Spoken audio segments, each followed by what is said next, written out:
ભિલોડા તાલુકામાં આવેલ જૂની કોટેજ હોસ્પિટલ ભિલોડાને અદ્યતન સુવિધાસભર બનાવવામાં આવી છે, જેમાં છે 125 બેડની સુવિધા સાથે આઈસીયુ, એસએનસીયુ, રેડિયોલોજી, અદ્યતન આંખ વિભાગ, સ્ત્રી તથા બાળ રોગ વિભાગો સાથે અદ્યતન લેબોરેટરી, મેડિસિન, ફિઝિયોથેરાપી તેમજ ઓર્થોપેડિક વિભાગ સાથે અદ્યતન ઓપરેશન થિયેટર, ડેન્ટલ વિભાગ જેવી તમામ આરોગ્યલક્ષી સેવાઓ.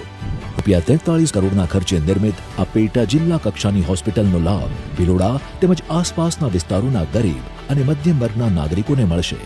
હવે તેમને આરોગ્ય સુવિધાઓ માટે હિંમતનગર જેવા મોટા શહેરોમાં સ્થળાંતર નહીં કરવું પડે. અદ્યતન આરોગ્ય સેવાથી સજ્જ આ હોસ્પિટલનું લોકાર્પણ આજ રોજ માનનીય મુખ્યમંત્રી શ્રી ભૂપેન્દ્રભાઈ પટેલના વરદ હસ્તે કરવામાં આવ્યું.